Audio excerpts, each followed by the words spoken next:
Hello everyone, সেই দিন ছিল আমাদের সৌরভদের বাড়িতে ইফতারের দাওয়াত। তাই রেডি টেডি হয়ে চলে গেলাম ওদের বাড়িতে। আর যাওয়ার পরপরই লেগে পড়লাম কাজে। ইফতার মাখার জন্য যে সালাদটা লাগবে সেটাই আমি এখানে কাটছিলাম।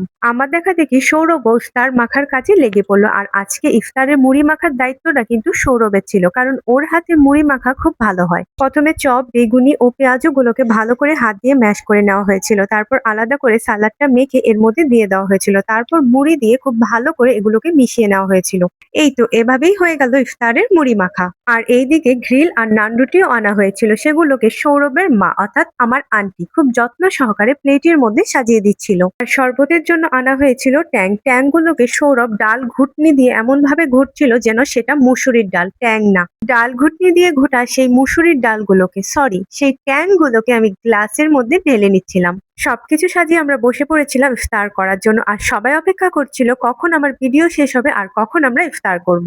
ইফতারের মুড়ি মাখাটা কিন্তু খুবই অসাধারণ হয়েছিল, আর এটার সম্পূর্ণ ক্রেডিট যায় সৌরভকে, কারণ ওই মেখেছিল এটা। সেদিনের অ্যারেঞ্জ করা ছোট্ট একটা ইফতার পার্টি আমাদের সবার কাছে হয়ে উঠেছিল মেমোরেবল। আমরা সবাই একসাথে খুবই সুন্দর সময় কাটিয়েছিলাম, যার সবকিছু ক্যামেরা বন্দি করা সম্ভব হয়নি।